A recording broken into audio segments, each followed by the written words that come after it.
주님께서 우리와 함께 하십니다. 우리의 모든 삶 가운데 늘 도와주시고 이끌어 주시고 인도하십니다.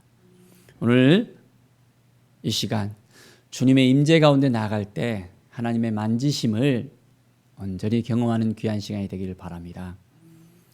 오늘 말씀은 마가복음 14장에서 16장까지 말씀입니다. 14장에 3절부터 보면 예수님의 머리에 향유를 부은 여인이 나옵니다. 순전한 나드 한 옥합을 가지고 그 옥합을 깨트려서 이제 주님을 향해서 나아가는 이 여인을 우리는 볼 수 있습니다. 이 옥합이 아주 싼 것이 아니라 300데나리온이나 됩니다. 한 데나리온에 하루 노동자의 그 품값 정도가 됩니다. 그러면 300데나리온이면 1년 연봉입니다. 1년 연봉. 요즘 시세로 보면 하루 일당 10만 원이라고 계산하면 3천만 원이나 됩니다. 고가의 이 옥합이었습니다. 이것은 이 시대에 있어서 결혼 지참금으로 여인들이 항상 준비해야 되는 그런 옥합이었습니다. 그런데 이것을 어떻게 했습니까? 주님 앞에 나와서 이 여인은 온전하게 주님을 섬기며 주님 앞에 나아가는 것입니다. 8절에 보면 그는 힘을 다하여 내 몸에 향유를 부어 내 장례를 준비했다라고 말씀하고 있습니다. 이 여인은 주님의 그 죽으심을 준비하는 하나님의 사람으로서 기억이 되어집니다. 우리는 주님 앞에 나와서 온전한 마음을 가지고 헌신할 때 우리도 주님 앞에 기억되는 사람이 될 수 있습니다. 무엇을 주님께 드릴 수 있습니까? 어떤 마음으로 나가고 있습니까? 온전히 하나님을 향한 뜨거운 열정을 가지고 오늘도 주님을 바라보면서 나가는 우리의 삶이 되길 원합니다. 이제 6월절이 되었습니다. 제자들과 이제 함께 또 식사를 나누면서 24절에 보면 이것은 많은 사람을 위하여 흘리는 나의 피, 언약의 피니라.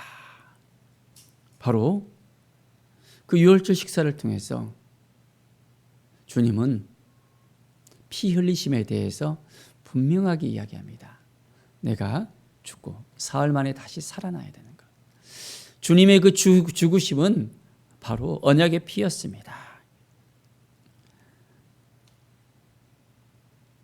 베드로는 그것을 깨닫지 못하면서 주님 앞에 나가는 것을 볼 수 있습니다. 내가 목자를 치리니 양들이 흩어지리라. 자, 이 말을 들었을 때 베드로는 주님, 사람들이 다 버릴지라도 나는 주님을 버리지 않겠습니다. 호언장담을 하고 나아갑니다. 우리는 어떻습니까? 주님을 잘 섬기고 있습니까? 주님을 잘 따르고 있습니까? 절대로 나는 주님을 버리지 않겠습니다. 라고 호언장담할 수 있겠습니까? 베드로는 어떻게 됐습니까? 닭이 울기 전에 그는 예수님을 3번이나 부인하는 사람으로 기억이 되어졌잖아요. 어느 누구도 호언장담을 할 수 없습니다. 묵묵하게 하나님 앞에 나가서 하나님을 바라보는 사람이 되어야 됩니다. 예수님께서는 그 골고다의 그 길을 준비하기 전에 기도하셨습니다. 하나님 아버지께 나아가서 간절하게 그의 길을 준비합니다. 그 길이 얼마나 힘들었습니까? 자, 심히 놀라시며 슬퍼하사 심히 고민했다 했습니다. 아버지, 내가 어떻게 해야 되겠습니까?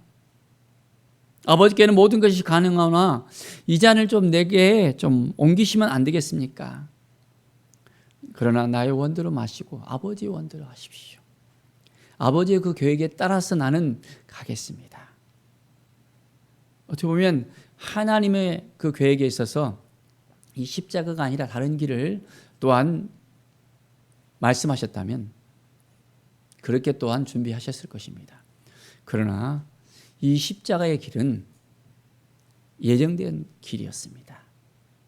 주님은 그 십자가를 통해서 우리의 모든 죄를 다 깨끗하게 씻어 줄 수 있는 그 근거는 예수님이 직접, 신성과 인성을 가진 예수님이 직접 피를 흘리셔야만 우리의 죄가 깨끗하게 씻어질 수 있다는 이 사실이었습니다.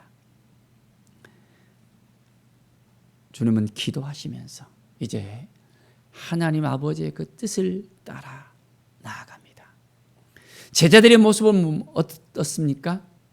그들은 너무 피곤하니까 졸고 있었습니다. 한시도 깨어 있을 수 없더냐? 깨어서 기도해야 되는데 너희들이 뭐 하느냐라고 예수님은 말씀합니다. 우리는 어떻습니까? 깨어서 기도하고 있습니까? 한 시간이라도 기도하고 있습니까? 왜 기도하지 못하죠?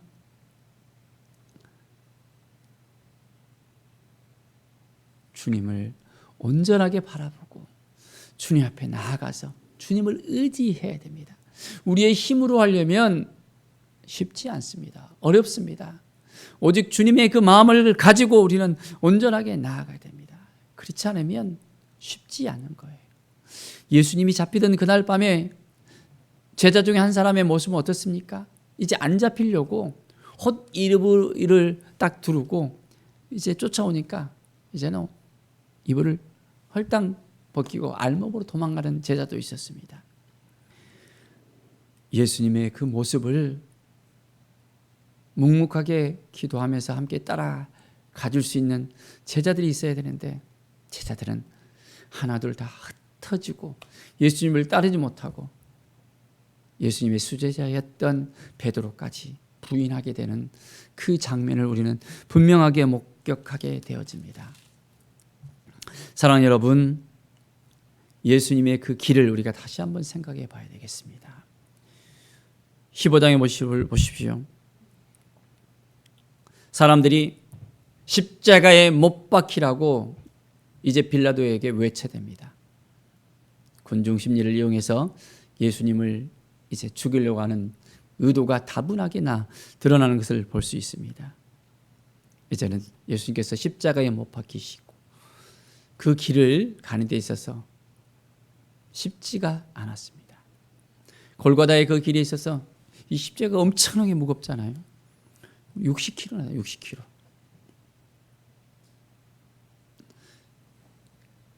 근데 성상한 몸이 아니었습니다. 예수님께서는 채찍질을 맞으셔서는 온몸에 피를 흘리면서 기진맥진에 있는 상태였습니다. 이 채찍도 그냥 채찍이 아니라 짐승의 뼈가 이제는 박혀져 있는 채찍이었습니다. 한번 때리고 쫙 긁으면 온몸에 피가 쫙 흐르는 그런 아주 강력한 그런 도구였습니다. 피를 많이 흘리고 나니까 어떻습니까? 힘이 없잖아요. 십자가를 지고 가는데 쓰러지고 또 쓰러지고 또 쓰러졌습니다. 자, 이 모습을 보고 이제 지나가는 사람을 대신 십자가를 지게 했습니다.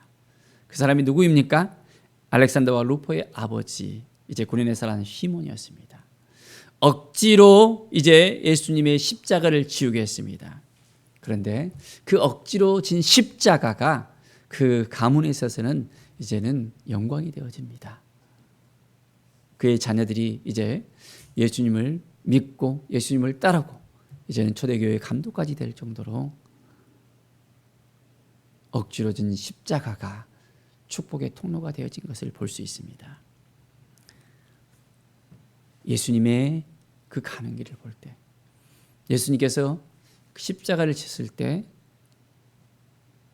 이제 그 골고다 그 언덕에서 백부장이 그것을 보고 이 사람은 진실로 하나님의 아들이라고 고백을 합니다. 예수님은 누구이십니까? 하나님의 아들이십니다. 이 고백을 할 수밖에 없습니다. 예수님의 그 죽으심, 이것을 우리가 기억하면서